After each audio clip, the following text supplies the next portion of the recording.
Kita pemanasan dulu lah pagi ini ya. Asik. Nanti kan ada lanjutan sidang MK ya, sidang PHPU nantinya juga hari ini jadwalnya adalah kubu 01 ya, akan menghadirkan saksi ahli dalam persidangan pagi hari ini. Kita akan membahas penasaran siapa orang-orangnya. siapa orang-orangnya. Kita hadirkan sudah 4 narasumber pagi hari ini. Mas Zuhad Aji Firmantoro, Direktur Eksekutif Tim Hukum Nasional Anies Muhaimin. Selamat pagi Mas Aji. Sehat ya Mas Aji ya? Ada Bang Frits tuh. Ada Bang Frits Edward Siregar, Wakil Komandan Alfa TKM Prabowo Gibran. Selamat pagi Bang Frits. Pagi. Kemudian juga ada Bang Firman Jayadeni, Wakil Deputi Hukum TPN Ganjar Mahfud. Selamat pagi Bang Firman. Selamat pagi Bang. Sehat ya. Kemudian juga Mas Ilham Saputra, Ketua KPU 2021 sampai dengan 2022. Selamat pagi Mas Ilham. Pagi. Kita tanya dulu yang nanti akan menghadirkan saksi dan juga ahli. Nah. Gimana Mas Aji persiapannya? Ya, alhamdulillah. Pembuktian dari tim 01. Ya benar. Semalam kita sudah selesaikan briefing bersama beberapa saksi. Lalu ada yang hilang nggak saksinya tuh? Oh banyak. Ada yang mundur nggak saksinya? Banyak. Lebih dari 10 lah kita hilang Bang. Lebih dari 10? Lebih dari 10? Iya kita hilang. Oh enggak. Jadi awalnya itu kan kita punya banyak. Pasti banyak dia punya, sudah ada kumpulan saksi sudah banyak. Jadi kita menyiapkan saksi itu kan sudah sejak lama ya. Beberapa itu baru 2-3 hari inilah. Tapi kuotanya 19 kan? Hanya betul. Nah kemarin itu ya bahkan di H-1 kemarin masih ada satu juga yang balik kanan. Dan akhirnya buat kita juga agak kelabakan gitu ya. Di awal-awal sudah oke, kita minta keterangannya tertulis, sudah waktu itu menyatakan kesediaan. Tapi ya mau apa dikata, orangnya tiba-tiba mengatakan tidak bersedia. Saksinya dari mana aja sih Mas? Kita ada, kalau saksi fakta itu bisa dari banyak dari mulai. Udah mulai kayak hakim nih. Banyak dari luar daerah juga kita hadirkan beberapa saksi kejadian. Tapi gini ya, kan hukum beracara di Mahkamah Konstitusi ini kan khusus ya. Dia khas sekali.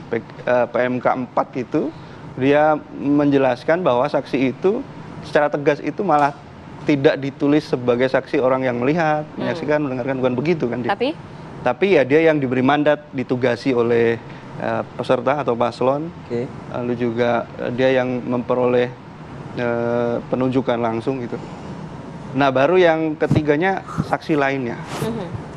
Jadi memang masuk akal pengaturan ini karena bagaimana kita akan membuktikan sekian ribu kejadian misalkan atau sekian ratus ribu kejadian tapi dalam waktu 14 hari kerja lalu dengan jumlah orang yang hanya 19 gitu. Bahkan satu saksi itu dibatasi durasinya 15 menit ya. Kalau yang saksi kejadian, saksi fakta, tapi untuk yang ahli 20 menit.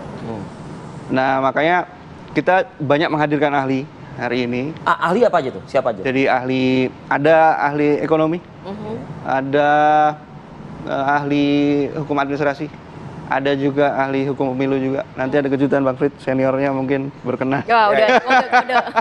Nggak, ahli ekonomi. Apa kaitannya sih? Nah kan kita salah satu dalil dalam permohonan itu kan ngomong soal bansos juga. Nah jadi untuk mendalilkan itu kita butuh penguatan bansos. Meskipun itu bukan yang lah ya. Ya itu menjadi bagian. Jadi sekali lagi kalau kita baca di permohonan kita itu kan 2 hal Bang ya. Satu, kita mendalilkan bahwa prosedur pendaftaran itu bermasalah. Yang kedua, netralitas presiden. Yang dalam hal ini kemudian salah satu indikatornya ada bansos. Gitu ya. Ada banyak beberapa indikator lainnya. Gitu. Nah kita untuk mempertegas dalil itu atau membuktikan dalil itu kita menghadirkan beberapa ahli. Seberapa yakin ahli-ahli ini bisa meyakinkan para hakim nantinya? 2 hal yang saya sebutkan tadi kita berada pada keyakinan yang mungkin sudah 99%. 99%? Iya, wow. 99% bisa. Cuman bagaimana nanti hasil akhirnya kan kita nggak tahu hakim bagaimana kan. Baik. Bang Frits sudah siap menyaksikan saksi-saksi dan juga ahli dari kubu 01 nih Bang Frits? Oh sangat siap lah, sangat siap.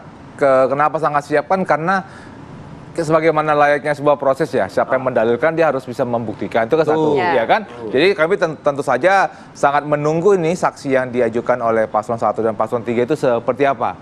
Karena itu juga akan menentukan kualitas saksi dan ahli yang akan kami sampaikan. Akan ada ahli ekonomi tadi, ahli administrasi juga ada ya Bang Haji ya? Tentu saja kan Anda sempat ini nggak terdistract gitu? ekonomi. Enggak kan bisa lah kita tebak ya dari permohonan paslon 1 dan paslon 3 kan pasti ada soal bansos, penyalahgunaan, kemudian soal kecurangan pemilu kan gitu kan. Kan jadi kan sudah bakal akan kita bicara bahwa ada ahli hukum tata negara, mungkin ada hukum administrasi negara, ada ahli hukum ekonomi, mungkin ada ahli hukum statistik misalnya, kemudian ada ahli mengenai pidana pemilu, kan sudah bisa kita petakan. Jika ahli itu nanti mendiskreditkan paslon Anda bagaimana? Kan kalau kita melihat beracara yang bersidang, kan masing-masing ahli misalnya kan hanya boleh berbicara 20 menit. Dan kemudian kan 20 menit itu kalau saya nggak salah sudah termasuk proses tanya jawab. Jadi kalau ahlinya ngomongnya kebanyakan, ada juga efeknya juga kan, berarti hakim nggak bisa mengeksplor. Dan yang kedua, hakim itu yang bertanya, yang paling pertama yang bertanya Bang ya. Jadi setelah ditanyain, setelah si ahli menghadirkan ahli yang diminta hadir itu, kemudian si hakim yang bakal bertanya. Dan itu waktunya cuma 20 menit. Jadi seandainya kalau MK mempergunakan waktunya seperti yang dia telah dijadwalkan sebagaimana oleh hakim MK, waktu yang dimiliki oleh ahli itu tidak akan banyak. Kalau dari kubu 02 berapa banyak? Tetap 19 akan dihadirkan juga? Dalam konteks yang kami bicarakan tadi malam ya, itu masih 19. Tentu saja ada kombinasi antara saksi fakta dan saksi ahli. Tapi tentu saja kami akan melihat, mungkin ini salah satu karena kami yang hari Kamis ya, kan paslon 1 di hari nonton dulu. Lihat dulu lah ya. Ya, 1 hari ini, besok yang Bang Firman, kemudian Rabu KPU, kita masih bisa begini. Cuman tapi kayaknya pressernya 2 hari lah ya. Oh iya. Masih bisa menyusun strategi ya Bang. Bang. Malamnya pasti akan membahas lah, ini kurang, itu pasti lah. Bang Firman ditahan dulu nih Bang, saya ke KPU dulu. Beliau menyebut Mas Aji ada ahli IT. Kalau ada IT nih sasaran KPU nih biasanya kayaknya nih. Iya, sebetulnya kan kalau kita ngelihat tim susunan tim dari tim 01 sekarang itu hampir sama dengan 02 kemarin.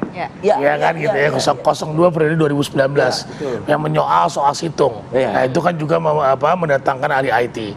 Nah, dugaan saya kemudian situng itu legasi Anda ya? Legasi saya, legasi 2014 gitu ya.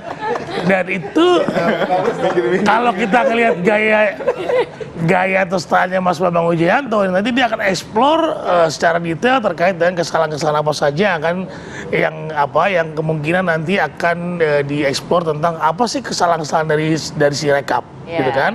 Kemudian nanti akan ada forensiknya, gitu kan, karena pernyataan-pernyataan beliau. Berarti KPU sudah menyiapkan itu semua berarti ya, termasuk ya pasti. Kalau dulu kami sudah waktu kami situng kami mendatangkan ahli dari ITB ketika itu yang mensupport kami juga bahwa kemudian situng ini tidak lantas berpotensi bisa mengalahkan atau kemudian secara sistematis atau dijadikan alat curang.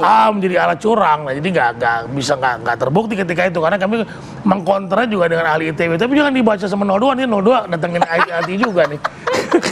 Pasti nanti bacaannya 02 kan juga akan melihat counternya dari 01 dan 03 seperti itu. Pasti akan seperti itu. Oke, baik. Tapi kalau untuk kali ini agak berbeda nggak sih dibandingkan tahun waktu Mas Ilham dengan dua? Karena sekarang ada 2 yang melakukan permohonan. Kalau kami kan dulu cuma 1 melakukan permohonan. Nah, jadi mungkin pembatasan waktu dan mekanismenya mungkin diatur agak berbeda oleh hakim-hakim MK. Oke, Bang Firman, kita nanti juga akan ulas ya di segmen berikutnya dengan Anda ya. Usai jeda berikut kami akan kembali.